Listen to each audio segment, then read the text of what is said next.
레위기 19장 13절 한 절만 우리 다 같이 읽도록 하겠습니다. 읽겠습니다. 너는 내 이웃을 속여 빼앗지 말고 강탈하지 말며 고용한 사람의 삭슬 아침까지 밤새도록 내게 두지 말라. 아멘. 자, 여기서 주목해야 하는 말씀은 고용이라고 하는 단어예요. 고용. 제가 오늘 여러분에게 드릴 말씀의 제목은 고용과 관계돼서 고용주, 고용인, 고용된 사람을 고용인 이렇게 처리해서 제가 고용주, 고용인 이런 제목으로 여러분에게 말씀을 드리겠습니다. 제가 지난 시간에 여러분하고 생산적이 되는 것에 대해서 살펴봤어요. 생산적인 것은 선한 것이죠. 하나님은 우리를 만드셨을 때 생산적으로 살아가도록 만드신 거예요. 그러니까 생산을 억제하는 거는 하나님 편에서 보면 좋은 게 아니죠. 그런데 그렇다 할지라도 생산에 죄의 유혹이 들어올 수 있다, 있을 수 있다 그랬잖아요. 예를 들면 악한 것을 생산하는 것, 하나님이 기뻐하지 않는 것을 생산하는 것, 그리고 뭔가 잘 생산을 해놓고서 하나님 없이 자기가 얻어낸 것처럼, 자기가 이것을 만들어낸 것처럼 우쭐대고 자기 자랑거리로 삼게 되면 그건 또 죄가 되는 것입니다. 그리고 어떤 생산에 대해서 그 생산물이든지 생산을 통해 얻은 거 있잖아요. 수익이든지 이런 거에 빠져 이런 거에 취해서 하나님을 잊고 산다. 그럼 그것도 역시 죄가 되고 악이 되는 것이다. 이렇게 말씀을 드렸습니다. 그럼에도 불구하고 생산적이 되도록 하나님이 우리를 지으셨고요. 이 생산적이 되는데 도움이 되는 삶의 방식을 하나님께서 우리에게 허락하셨는데 그게 뭐냐면 고용이라고 하는 겁니다. 고용. 자, 이 고용이 뭡니까? 고용은 고용된 사람 편에서 보면 나를 고용한 사람으로부터 싹쓸 받고 내 노동력을 주는 거예요. 그게 이제 고용된 거죠. 그리고 또 고용주 편에서 보면 내 혼자 힘으로 안 되고 누군가의 도움이 필요할 때 내가 있는 자본을 가지고서 사람을 데려다 쓰고 그 사람에게 이제 값을 주는 겁니다. 그리고 그 사람의 노동력을 통해 내가 어떤 유익을 얻는 거, 이런 걸 고용이다. 그렇게 말할 수 있는 겁니다. 자, 이 고용은 일석삼조의 효과를 얻게 됩니다. 일단은 고용주가 자기가 할 수 없는 것을 어떤 사람들의 노동력을 빌려서 하는 거니까 그 사람이 이득을 얻는 거죠. 그리고 거기서 나온 생산 품이 있겠죠. 밭일을 한다 그러면 밭에 일을 위해 사람들을 데려다가 이렇게 일을 시켰더니 작물이 나올 거 아닙니까? 그 작물을 팔면 고용한 사람은 수익을 얻을 거 아닙니까? 그러니까 고용한 사람이 이득을 얻죠. 두 번째로는 고용된 사람이 또 이득을 얻어요. 자, 일을 시켜서 그냥 보내지 않고 품삯을 주면 그 사람이 또 필요한 것을 살 수 있는 돈을 마련할 수 있게 되는 거예요. 그러니까 고용된 사람도 이득을 얻게 되는 거죠. 그리고 또 세 번째는 뭐냐면 이렇게 해서 고용된 사람을 통해 만들어진 것, 이걸 이제 고용주가 잘 관리해서 내다 팔면 다른 바깥에 있는 사람들이 그걸로 유익을 얻는 거예요. 예를 들면 배추가 필요한데 배추 농사를 여러 사람 데리고 해가지고 배추를 내다가 팔면 그 배추 먹고 싶은 사람들이 그거 먹으면서 유익을 누릴 수 있지 않습니까? 그러니까 일석삼조란 말이죠. 그래서 이 고용은 이런 그 여러 사람을 고용주, 고용된 사람, 그리고 그것을 통해 나오는 생산으로 다른 많은 사람들까지도 유익하게 함으로 하나님께 영광이 되는 여러 사람이 어우러져 살아가도록 하나님이 의도하셨는데 그걸 잘 드러내는 게 바로 이 고용이 되는 거죠. 그래서 고용이라고 하는 건 우리가 오늘 이 시간 말씀을 통해서 이제 살펴보려고 하는 건데 제가 드릴 첫 번째 말씀은 고용이 선하다 이겁니다. 선하다. 선하다. 자, 마르크스가 누구예요? 공산주의의 그 바탕을 놓은 사람 아닙니까? 마르크스주의자들은 고용을 좋아하지 않습니다. 자본을 가지고 있는 사람이 사람들을 데려다가 쓰면서 그 노동력으로 자신들의 부를 키운다고 생각을 하는 거죠.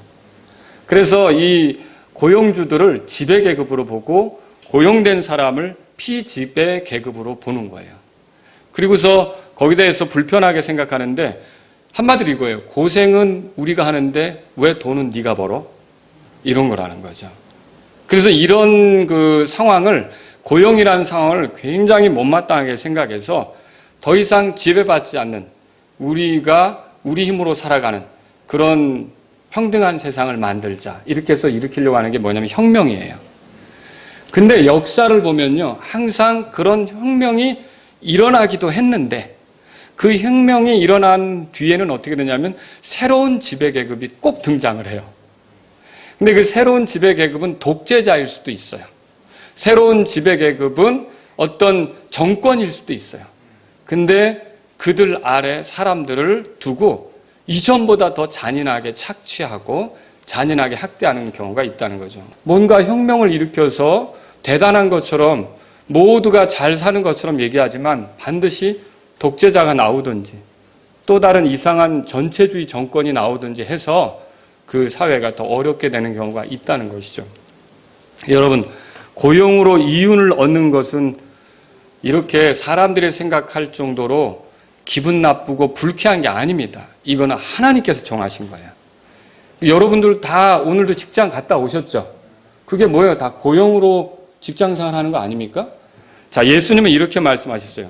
누가복음 10장 17절에 일꾼이 자기 품삯을 받는 것이 마땅하니라. 그럼 예수님의 말씀을 보면 여기 일꾼은 고용된 사람을 말해요. 품삯을 받는다는 것은 고용돼서 고용주로부터 자기 노동력을 주고 그리고 뭔가를 받는다는 거 아닙니까? 그러면 이 예수님의 말씀을 보니까 예수님이 고용을 배척합니까? 인정합니까? 인정하고 있는 거예요.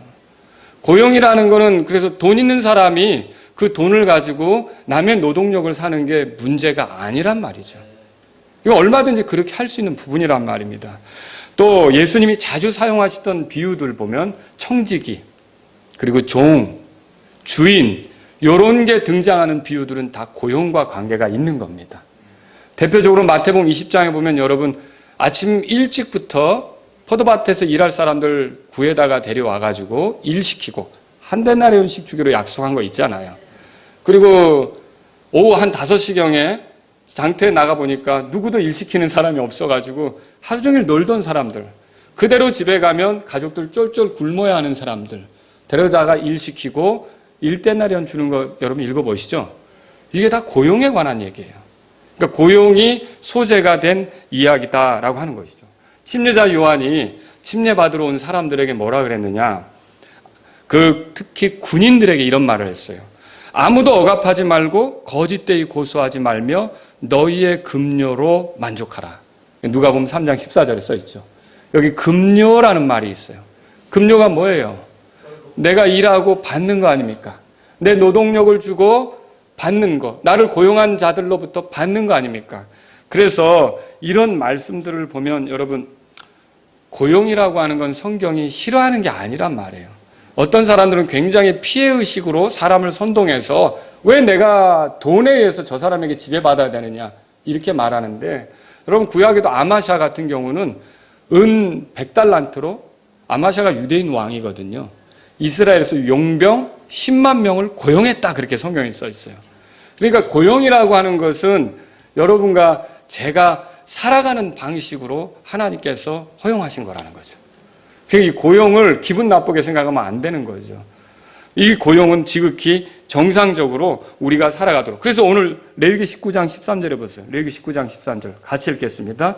너는 내 이웃을 속여 빼앗지 말고 강탈하지 말며 고용한 사람의 삭을 아침까지 밤새도록 내게 두지 말라 그랬어요. 자, 고용한 사람의 싹, 이 말은요, 우선 고용이 자연스러운 인간의 삶이라는 것을 말해주고 있어요.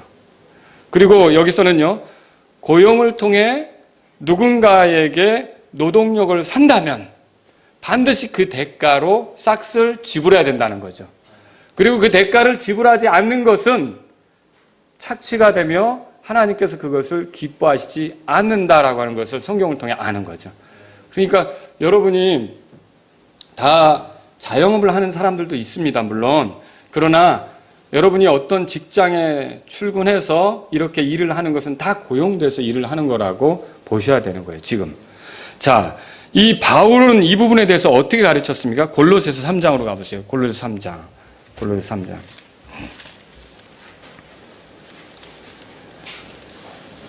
언제까지나 저 사람의 돈, 저들의 그 자본에 의해서 우리가 지배받으면서 이렇게 살아야 되느냐. 얼서속히 이것을 없애야 된다. 부자들을 제거하고 우리가 다 같이 잘 사는 사회가 돼야 된다. 여러분, 이런 말에 속으면 안 된다는 거죠. 부자도 하나님이 만드시고 가난한 자도 하나님이 만드시는 거예요. 부자가 사람들을 고용해서 먹고 살게 할 수 있는 거고요. 가난한 자가 부자에게 고용이 돼서 그에게 필요한 노동력을 주고 그가 더 생산적인 일을 할 수 있도록 도와줄 수 있는 거예요. 하나님이 이렇게 어우러져 살도록 만든 거란 말이죠. 자, 여기 골로새 3장에 보시면 22절에 제가 읽습니다. 종들아, 육체에 따라 너희의 주인된 자들에게 모든 일에서 순종하되 사람들을 기쁘게 하려는 자들같이 눈으로 섬기지 말고 오직 하나님을 두려워하여 단일한 마음으로 하라. 또 너희가 무슨 일을 하든지 마음을 다해 주께 하듯 하고 사람들에게 하듯 하지 말라. 그러니까 우리가 직장 생활을 할 때 나를 고용한 사람들하고 시간을 보내면서 그를 위해 일을 해줄 때 그냥 보는 데서는 잘하고 보지 않는 데서는 아주 그냥 설렁설렁 대충 하고 이게 아니라 성경은 뭐라고 가르치냐면 죽게 하듯 하라 이렇게 가르쳐요. 그러니까 그리스도인들은 일할 때 아주 신실하게 일을 해줘야 되는 거예요. 이 사람들이 그리스도인을 고용한 거를 보물로 얻은 걸로 생각해야 되는 거예요. 24절 너희가 상속유업의 보상을 주에게서 받을 줄 아나니 너희는 주 그리스도를 섬기느니라. 우리는 그리스도를 섬기는 사람들이에요. 그죠? 고용되었지만 그러나 부당하게 행하는 자는 자기가 행한 부당한 일로 인하여 보응을 받으리니 거기에는 사람들의 외모를 중시함이 없느니라. 1절 다 같이요. 주인들아 너희 종들에게 정당하고 공정한 것을 베풀며 너희에게도 하늘의 주인이 계심을 알라. 자, 이 말씀에 보면 여러분 여기에 주인된 자들 1절에 나오는 주인들아 이렇게 말하죠. 이 고용주를 얘기하는 거예요. 고용주에 해당하는 거죠. 그 다음에 여러분 22절에 종들아 그렇게 돼 있죠. 자, 요거는 고용된 사람들에 해당한다 그렇게 볼 수 있는 거죠. 지금처럼 고대 사회도 이렇게 사람들을 귀족들이 데려다 쓰면서 고용해서 어떤 일들을 했어요. 예를 들면 갈라디아서 읽어보세요. 가정교사가 나오지. 초등교사, 그죠? 이렇게 부유한 사람은 자기 자녀들을 양육하라고 많이 공부한 사람을 데려다가 고용해서 가르쳐달라고 가정교사로 쓰기도 했고요. 또 사업을 하는 사람은 수완이 좋은 사람을 데려다가 자기 사업의 총무로 삼기도 했고요. 또 어떤 경우는 자기 혼자 하지 못할 것 같으면 일꾼들을 데려다가 그 일꾼들에게 일을 맡기기도 하고요. 전령을 두기도 했어요. 오늘날 같이 뭐 스마트폰이 있어서 걸면 바로 되는 게 아니니까 누군가에게 거래에 관한 어떤 내용을 알린다든지 이렇게 할 때는 전령을 보내는데 전령도 고용하는 거죠. 그리고 집안에 전반적으로 내가 사업으로 돌아다닐 때가 많으니까 집안 사무를 관리하라고 집사를 고용하는 경우도 있는 거고요.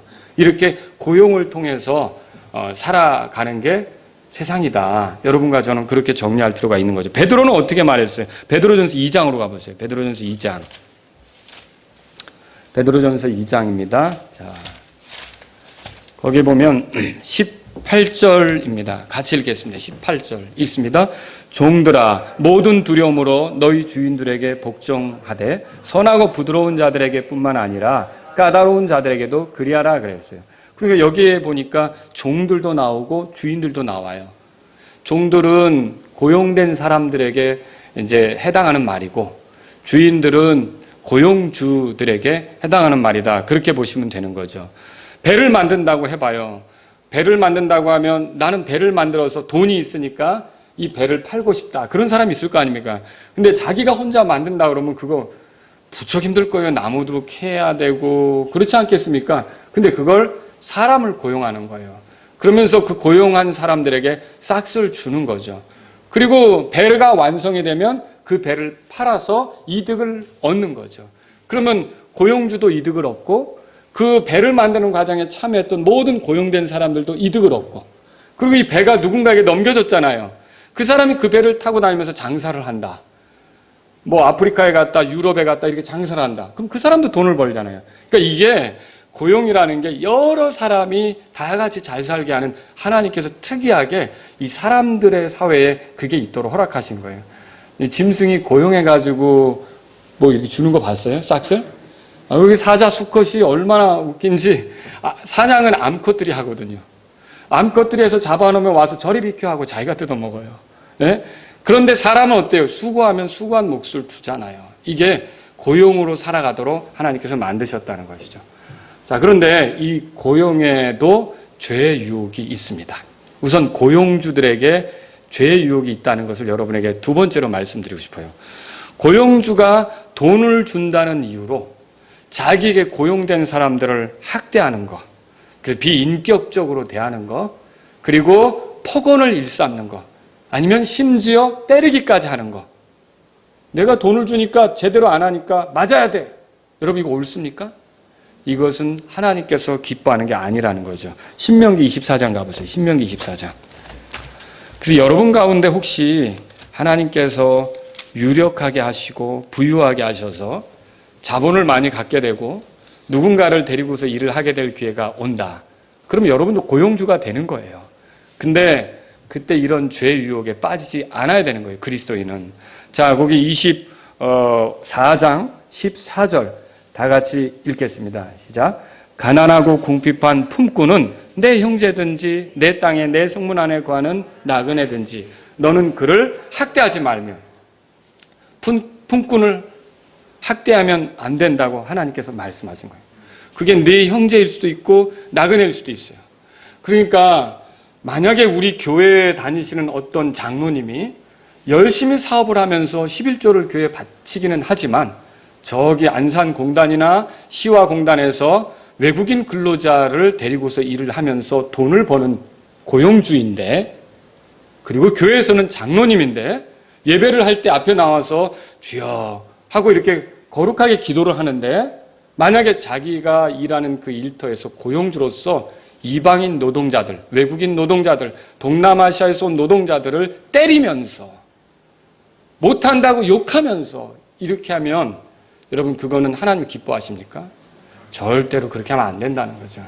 하나님께서는 그런 걸 원치 않는다는 걸 이 말씀을 통해 보여주는 거예요. 에베소 6장 9절 읽어드릴게요. 여러분 찾지 마시고요. 바울은 고용주로 사는 신약교회 성도들에게 이렇게 하라고 가르쳐줘요. 너희 주인들아 그들에게 같은 일들을 행하고 협박하는 일을 삼가라. 그 돈 좀 있다고 네가 일 시켜서 부려먹는다고 협박하지 말라는 거죠. 이거를 주님께서 말씀하시는 거예요. 이런 패단이 생겨버리면 고용이라는 게 잘못 사용되는 거죠. 이런 것은 고용이라는 그런 복된 그런 시스템, 하나님께서 주신 것들을 망가뜨리는 것이 된다라고 하는 거죠. 너희 주인도 하늘에 계시나니 그분께서 사람들의 외모를 중시하지 아니하시는 줄 너희가 아느니라. 그렇게 돼 있어요. 그래서 고용주들, 그리스도인 고용주들은 고용된 사람들을 협박하거나 위협하거나 이렇게 해서는 안 된다는 것이죠. 그리스도인 고용주들은 항상 자기가 데리고 있으면서 일시키는 사람들에게 친절하고 따뜻하고 격려가 되고 즐겁게 일할 수 있도록 만들어줘야 된다는 것이죠. 그래서 고용주가 고용된 사람들에게 폭력을 행사하거나 욕을 한다. 하나님 기뻐하십니까? 절대 그렇지 않습니다. 또 이런 것도 있어요. 임시직에서 정규직으로 전환시켜 줄게 라고 하면서 부도덕한 요구들을 하는 거죠. 그런 것들도 하나님께서 기뻐하시지 않는 거예요. 내가 이렇게 해서 더 좋은 일자를 줄게 하면서 성추행을 하거나 고용주가 이렇게 하는 것은 다 하나님께서 기뻐하시지 않는 일이 되는 거예요. 다 하나님이 심판하실 죄에 해당한다는 겁니다. 그래서 고용주가 고용된 사람을 착취하고 학대하고 위협하는 것은 절대 하나님이 기뻐하시는 것이 아니라는 거죠. 또 제일 중요한 게 이거예요. 두 번째는 뭐냐면요. 고용주가 고용인에게 임금을 제때 주지 않는 거예요. 일 시켰으면 뭐 해야 돼요? 반드시 돈을 줘야죠.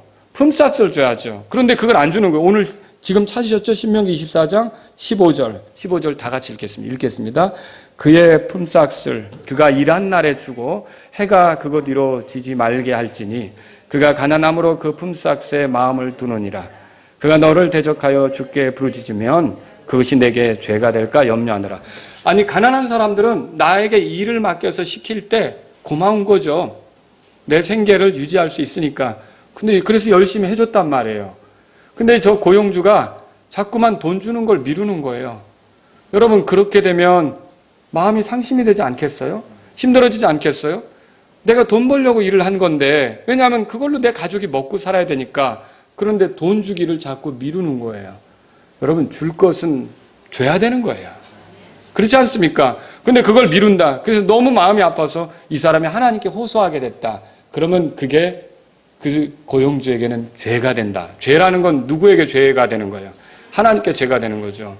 이 가난한 그런 그 고용인을 괄시하면서 그렇게 제때 임금을 주지 않는다? 하나님께서 기뻐하시지 않는 거죠. 로마서 13장 7절에 보면 바울은 로마 교회에게 이렇게 가르쳤죠. 그러므로 모든 사람에게 그들이 마땅히 받을 것을 주되 그랬어요.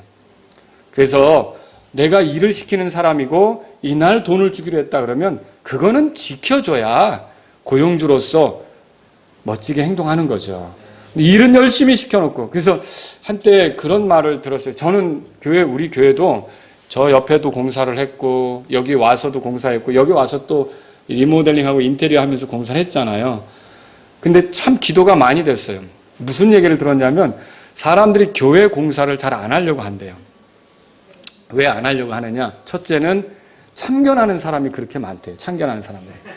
그냥 한 사람을 통해서 일하면 되는데 다 와가지고 콩이니 팥이니 이거 이렇게 하면 좋겠는데 그래서 그렇게 해놨더니 또 딴 사람이 와서 딴 장로님이 이거 이렇게 하면 더 좋은데 날 보고 어쩌란 말이야. 이제 공사하는 사람들이 그런 거죠. 그래서 교회 공사를 그렇게 싫어한다는 거예요. 두 번째는 뭐냐면 임금을 제때 안 주는 거예요. 그러니까 주겠습니다. 이렇게 하면서 자꾸 임금을 미룬다는 거예요. 그래서 저도 우리 교회 공사할 때마다 하나님께 기도를 해요. 누구든지 우리 교회 와서 일을 하고 가면 야 역시 교회에서 일하니까 너무 깨끗하고 좋았다. 야 이게 일 끝나니까 임금을 딱 입금해 주더라. 야 그리고 뭐 잔소리도 많지 않고 그 누군가 한 사람이 나서서 이렇게 해달라고 요구한 대로 해주면 말이 없고 아주 그냥 오히려 고마워하고 좋더라. 시원하다. 이렇게 느끼게 해야 되지 않습니까? 그죠? 교회는 더더욱 하나님이 이 교회를 통해서 일하신다고 보면 임금 가지고 일 시켜놓고 질질 끄는 것은 옳지 않다는 거죠. 그죠? 예. 그래서 일을 시킨 사람들은 항상 임금을 제때 주려고 해야 돼요. 근데 성경에 보니까 요거 제대로 안 한 사람이 있어요. 라반이 야곱에게 일 시키면서 이랬죠. 창세기 20장 28절에 내게 네 품삯을 정하라. 내가 그것을 주리라. 그렇게 말했단 말이죠. 그런데 나중에 도저히 못 견디겠어서 야곱이 아내들을 불러놓고 나 여기 떠날 거야. 그랬어요. 그 말은 무슨 뜻이냐면 난 더 이상 외삼촌의 고용인으로 지내지 않을 거야. 난 외삼촌하고 이 모든 관계를 파기하고 난 내 멋대로 갈 거야. 나는 내가 살던 곳으로 갈 거야. 나 더 이상 이 회사 안 다닐 거야. 말하자면 그거예요. 근데 왜 그랬냐? 거기 성경에 보니까 이렇게 써 있는 거예요. 야곱이 자기 아내들에게 이렇게 얘기하는데 당신들의 아버지가 나를 속여 내 품삯을 10번이나 바꾸었노라. 그러니까 이게 악덕 고용주죠. 성경에서 악덕 고용주 찾으라면 라반이 나오는 거예요. 아니 주기로 했으면 그걸 줘야지. 계속 바꿔가는 거죠. 변경해가는 거죠. 그러니까 라반 앞에서 일하는 야곱이 즐거웠겠습니까? 하나도 안 즐거운 거죠. 이 사람에게 일을 해봐야 내 노동력만 빼앗기고 아무것도 얻지 못하겠구나. 아유 차라리 고향으로 돌아가자. 자, 이런 마음이 들 수밖에 없었던 거죠. 여러분 고용한 사람들, 고용주들은요. 이 고용인들에게 임금을 줘야 된다면 제때 줘야 돼요. 여러분이 하나님께서 부유하게 하셔서 뭐 집을 줘야 된다. 그럴 수 있잖아요. 내가 이렇게 아파트가 아니고 하나님이 저기 땅을 얻게 하셔서 거기다 내가 집을 올리게 됐단 말이에요. 그러면 사람들 데려다 일 시킬 거 아니에요. 일 시키고 야 근사하다 좋다 이렇게 하고 일꾼들한테는 돈 안 주고 그러면 안 된다는 거죠.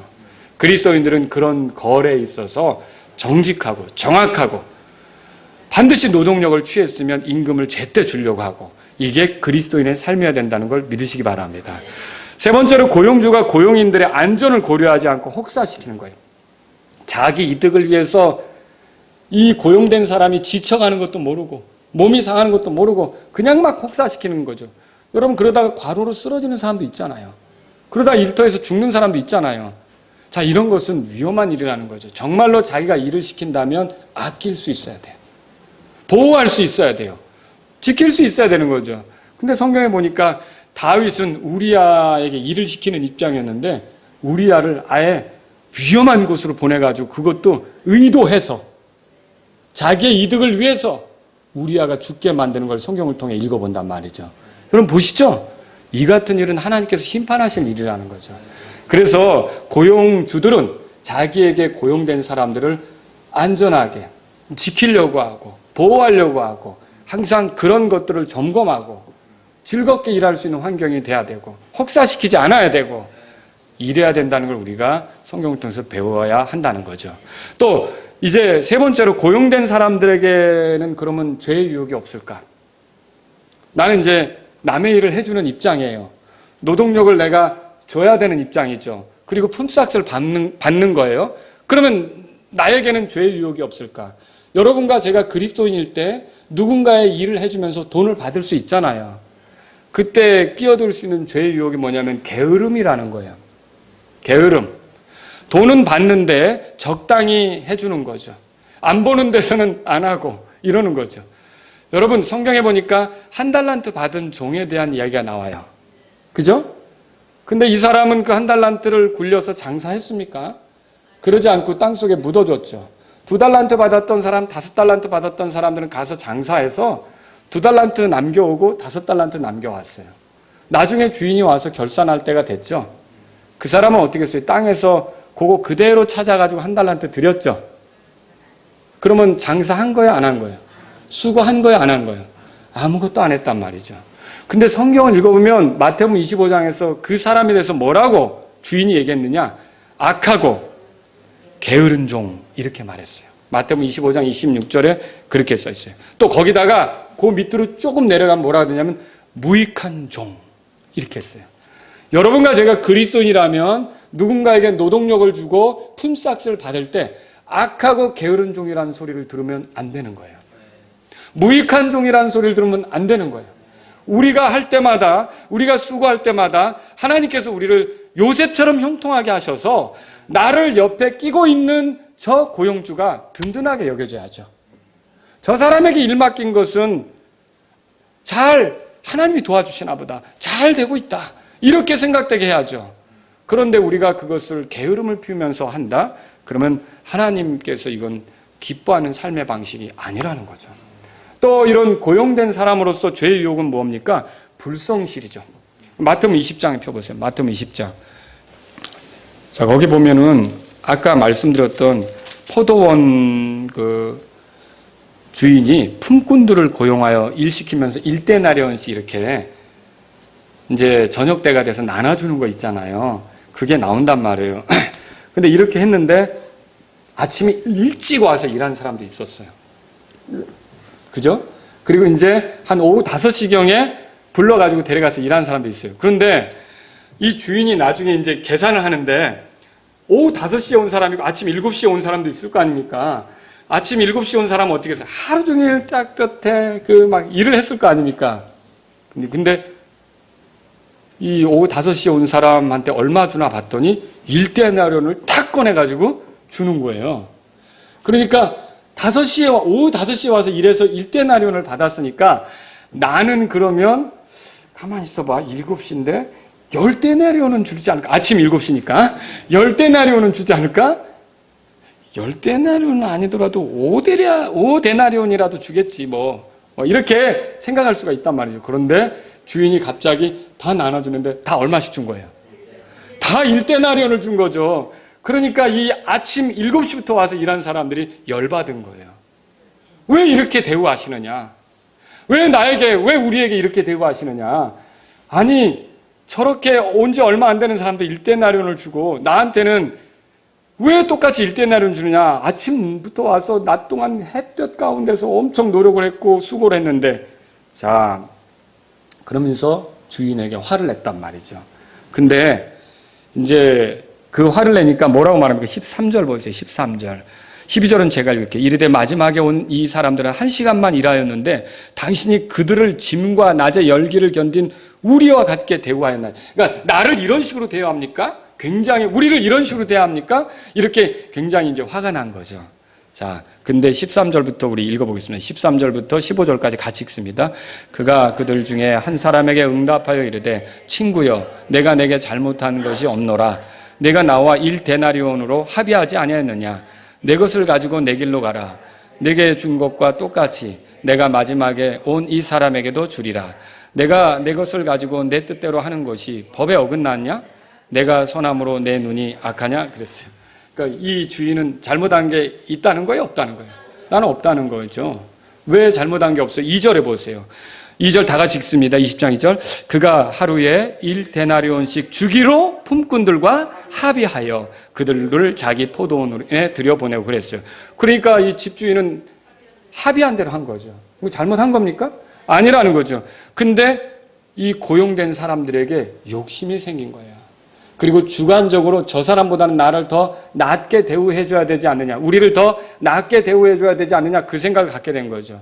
여러분, 합의를 했는데 합의를 이행하는 것보다 어떤 상황에 따라 자기들의 유익을 막 찾으면서 이렇게 얘기하는 것은 부당한 고용인들이에요. 그냥 항상 합의가 중요한 거죠. 자, 이 구절을 왜 여러분에게 보자 그랬냐면요. 이게 지금 기독교 사회주의가 있어요. 기독교인이지만 또 공산주의를 지지하는 사람들이 있어요. 이 구절을 많이 갖다 써요. 여기 보면 그런 구절이 있잖아요. 14절에 내 것을 가지고 내 길로 가라. 내게 준 것과 뭐라고 되어 있어요? 똑같이. 모두를 똑같이 나눠주는 게 이게 주인의 뜻 아니냐. 그러니까 모두가 똑같이 나눠 가져야 된다. 그렇게 생각해서 봐라. 예수님도 공산주의를 지지하지 않느냐. 이렇게 얘기해요. 근데 여러분 이거 잘 생각하셔야 돼요. 이게 지금 보세요. 5시에 온 사람 얼마 받았어요? 1데나리온이죠? 1데나리온 받았단 말이죠. 그러면 7시에, 아침 7시에 온 사람 얼마 받았어요? 1데나리온 받았어요. 12시에 온 사람은요? 1데나리온 받았어요. 그럼 여러분 이게 뭘 얘기하는 겁니까? 여러분 한번 생각해 보세요. 진짜 똑같이 받는 게 주님의 뜻인가? 나는 목수로서 한 30년을 일했어요. 그래서 이제 25만 원씩 일당을 받는 거예요. 근데 데모도가 있어요. 데모도는 뭐냐면 이제 막 일 배우면서 집 나르는 사람이에요. 근데 내가 25만 원 받으니까 데모도도 25만 원을 주는 거예요. 그러면 어떨 것 같아요? 베테랑 목수가 어떨 것 같아요? 아, 기분 그래 다 똑같이 가는 거니까. 그럴 수 있겠어요? 아니죠. 반대로 생각해 보죠. 이제 데모도를 8만 원 준다고 생각해 보세요. 8만 원. 그런데 그 데모도에 맞춰서 다 똑같이 가져야 되니까 베테랑도 8만 원을 주자. 이렇게 하면 베테랑이 일할 맛이 나겠어요? 안 난다는 거죠. 이거는 주님이 이런 방식으로 원하지 않는다는 거죠. 그럼 잘 보세요. 자, 1데나리온을 얻는데 어떤 사람은 1시간 걸렸어요. 1데나리온을 얻는데 어떤 사람은 11시간 걸렸어요. 1데나리온을 얻는데 어떤 사람은 3시간 걸렸어요. 1데나리온 얻는데 어떤 사람은 5시간 걸렸어요. 제가 뭘 얘기하느냐면요. 1200만 원이 있다면 우리가 사는 사회에서 1200만 원을 벌기 위해서 어떤 사람은 1년이 걸릴 수 있어요. 1년이 걸린다면 한 달에 얼마씩 버는 거예요? 100만 원씩 버는 거죠. 근데 1200만 원을 어떤 사람은 2달 만에 벌 수도 있는 거예요. 그러면 한 달에 얼마씩 버는 거예요? 600만 원을 버는 거죠. 여러분 이게 이 그림이 그걸 보여주고 있지 않습니까? 똑같은 1데나리온이라도 어떤 사람은 11시간 걸리고 어떤 사람은 1시간 걸리잖아요. 이게 우리가 사는 세상이란 말이죠. 어떤 상황에 의해서 그렇게 될 수 있는 거라는 거죠. 그러니까 모두가 똑같이 나눠 갖는 것이 고용인들에게 그게 적법한 것이다. 그렇게 생각하면 안 된다는 거죠. 고용주가 합의에 의해서 나눠주는 건 문제가 없다는 것이죠. 근데 이 잘못된 고용인들은 합의를 존중하지 않았어요. 부당하다고 느꼈던 거죠. 내가 저 사람 1데나리온 받는 거 보니까 나는 10데나리온은 줘야 될 것 같은데 이렇게 주장했다는 것이죠. 합의가 마음에 들지 않으면 어떻게 될까요? 다음에 합의할 때 다시 합의를 해야 돼요. 나 좀 더 주세요 해야죠. 근데 그 사람이 알았다 그러면 일하면 되는 거고 못 주겠다 그러면 어떻게 돼요? 그 합의를 그럼 내 능력을 인정하고 내 노동력을 필요로 하는 다른 사람을 찾으면 되는 거예요. 그래서 이 사람은 1데나리온 주기로 했는데 이 사람은 2데나리온을 주겠다더라. 그럼 거기 가서 일하면 되는 거죠. 그러니까 이거를 합의한 대로 가는 것이 온당하다는 것을 우리가 본다는 거죠. 또 뭐가 문제가 됩니까? 오늘날 우리는 돈이 많아 우리를 고용한 사람들.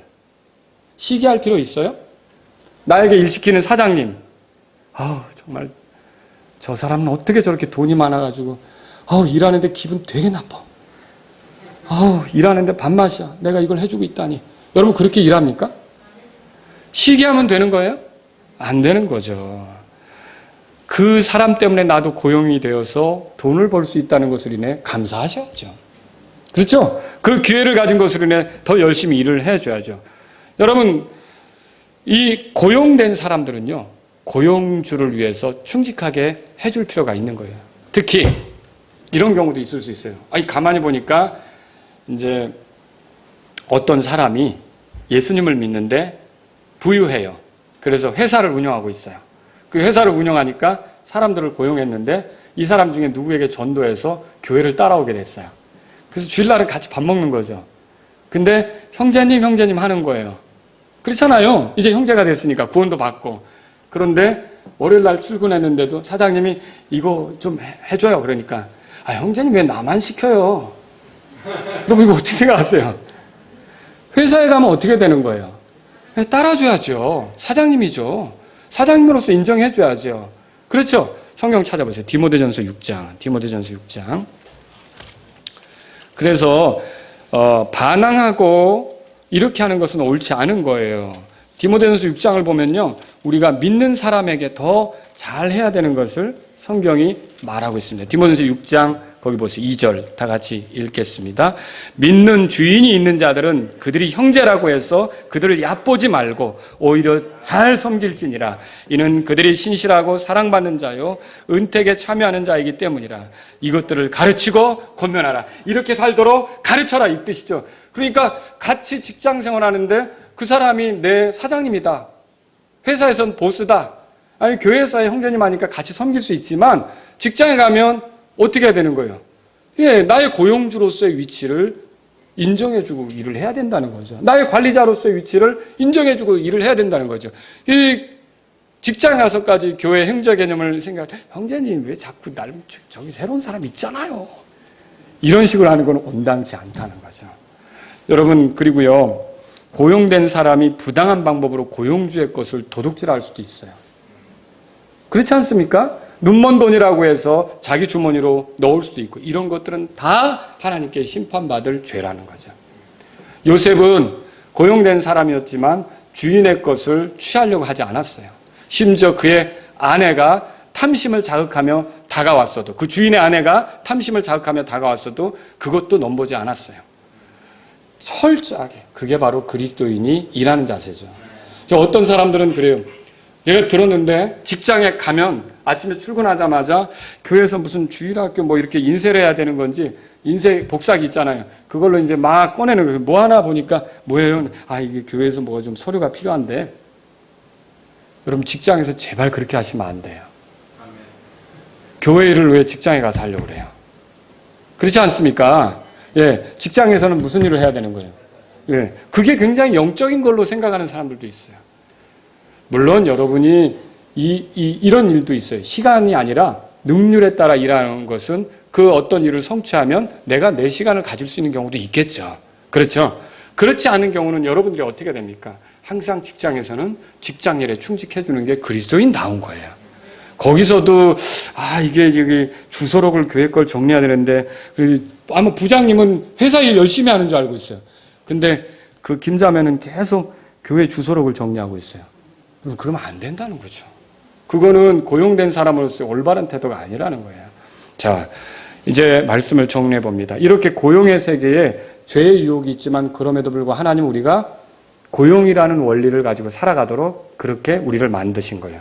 이 고용관계 안에서 정직하고 서로 근면하고 또 친절하고 임금에 대한 합의를 잘 이행하고 서로 근로에 대한 그런 어떤 임무 이것에 대한 그런 것들을 성실히 잘 이행하면서 노동력을 제공한다면 생산적이 되고 고용주도 고용인도 주변의 사람들도 다 복되게 되는 일이 생긴다는 거죠. 자, 이걸 통해서 몇 가지 정리하겠습니다. 만일 여러분이 누군가를 관리하는 고용주라면 우리 위에 하나님이 계심을 꼭 기억하시며 살아야 돼요. 고용된 사람들을 협박하지 말아야 돼요. 임금 지불에 불성실한 그런 고용주가 되어서는 안 되는 거예요. 노동력을 제공하는 사람들에게 친절해야 돼요. 그리고 그들이 열심히 일할 수 있는 환경을 만들려고 해야 돼요. 고용인의 안전을 고려해서 신경 써서 이렇게 모든 작업 환경을 만들어 주려고 해야 된다는 거죠. 그렇게 할 때 생산품이 늘고 그렇게 할 때 모두가 다 좋아지는 그런 환경이 되지 않겠습니까? 또 여러분이 두 번째로 고용된 사람이라면 성실하게 노동력을 제공해야 돼요. 아르바이트 한다? 지각하면 안 되죠. 예? 그리고 회사 출근한다? 무단 결근하면 안 되죠. 예? 내가 열심히 해줘야 돼요. 성실하게 일을 해줘야 돼요. 에베소 6장 5절에서 6절 읽어드립니다. 종들아 육체에 따라 너희의 주인된 자들에게 두려워하고 떨며 단일한 마음으로 순종하기를 그리스도께 하듯 하라. 사람들을 기쁘게 하는 자들 같이 눈으로 섬기지 말고 그리스도의 종들로서 마음으로부터 하나님의 뜻을 행하여 선한 뜻으로 섬기기를 주께 하듯 하고 사람들에게 하듯 하지 말라. 열심히 하라는 거예요. 성실히 주님께 하듯 직장 일을 하라는 거예요. 그러니까 고용주가 나를 고용한 것에 대해서 뿌듯해야 돼요. 정말 좋은 일꾼 하나 들어왔어. 이렇게 생각을 해야 되는 거죠. 제가 어떤 교회 목사님 간증하는 소리를 들었어요. 목사님들 모였는데 그분이 이제 자신의 교회 성도 자랑을 하셨어요. 뭔 얘기를 하는가 이제 들어보니까 이거예요. 우리나라의 이름만 되면 아는 외국계 회사에 그분이 근무를 하게 됐어요. 근데 좀 이렇게 이제 좀 직급이 있는 영업하는 사람인데 이분이 술을 마시지 않는 거예요. 그래서 이제 그 일을 맡기면서 저 사람이 영업을 잘할까? 술도 안 마시는데? 근데 술 안 마시면서도 영업을 잘하는 거예요. 그러니까 자꾸 회사에 그 매출이 느는 거예요. 그 사람 때문에. 이 이윤도 발생되는 거죠. 그러면 그 일꾼이 이쁠까요? 당연히 이쁘죠. 근데 꼭 회사는 일요일 날 체육대회를 하는 거예요. 일요일 날 체육대회를 하는 거예요. 그 회사들이 그런 게 있더라고요. 근데 이 사람은 일요일 날도 평일에는 그렇게 열심히 해놓고 일요일 날은 저 교회 가야 합니다. 하나님께 경배해야 합니다. 안 오는 거예요. 그러니까 속상한 거죠. 저 사람도 같이 있어서 분위기를 띄우고 막 이러면 좋겠는데. 그래서 결국 최종적으로 이 대표가, 회사의 대표가 결정한 게 뭐냐. 앞으로 체육대회는 토요일에 한다. 누구 때문에요? 그 사람 때문에요. 그리고서 이 사람이 그렇게 열심히 해주는데 또 가만히 보니까 회의가 종종 있는데 이 수요일 날 저녁 때 회의가 있을 때 이 사람이 많이 불안해하고 그래요. 수요일 저녁. 왜냐? 교회를 가야 되니까. 그래서 이 회사 대표가 어떻게 했냐. 앞으로 간부 회의는 수요일 저녁에 없다. 화요일이나 목요일 갖는다. 결국 그렇게 하면서 직장생활을 했다는 거예요. 왜냐하면 너무 성실하게 일하고 너무 자기 회사에게 이득이 되고 이렇게 고용된 그 그리스도인이 그렇게 일을 해주니까 고용주도 그 사람이 믿음 생활을 하는 데 있어서 방해가 안 되려고. 왜냐하면 그 사람 잃어버리면 자기가 손해될 거로 생각하니까. 여러분 우리 그리스도인들이 그런 거를 배워야 되지 않겠습니까? 배워야 되지 않겠어요? 네. 세 번째로 우리가 구원받았다면 기억하세요. 우리는 따라서 나는 하나님께 고용됐다. 여러분 하나님께 고용된 사람들이에요. 우리는. 우리가 구원받았다면 하나님께 고용된 사람들이에요. 왜냐? 청직이란 말이 그 뜻이에요. 우리가 청직이라는 거 고백할 수 있습니까? 예, 그렇죠. 우리는 우리의 자녀들을 돌보도록 하나님께 고용된 거예요. 태어난 아기를 방치하지 않도록 우리의 배우자를 돌보도록 하나님께 고용된 거예요. 우리의 주변 사람들을 돌보도록 하나님께 고용된 거예요. 교회를 세우도록 하나님께 고용된 거예요. 복음을 전하도록 하나님께 고용된 거예요. 선교하도록 하나님께 고용된 거예요. 왜 우리가 누군가를 위해 기도하도록 하나님께 고용된 거예요. 그럼 우리가 고용된 사람들로 어떻게 살아야 되겠습니까? 우리의 노동력을 고용해 주신 우리 고용주께서는요, 불의한 분이 아니세요. 반드시 그대로 갚아주세요. 그래서 성경에 우리 수고가 헛되지 않을 거를 알라고 했어요. 고린도전서 15장에 그렇게 말하고 있다고요.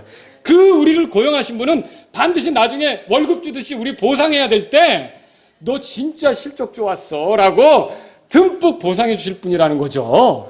그렇다면 우리는 어떻게 되겠습니까? 성실함을 가지고 주님께로부터 얻은 이 고용의 기회를 써서 예수님 피로 죄 용서 받았다는 게 뭐예요? 우리가 하나님께 고용된 거예요.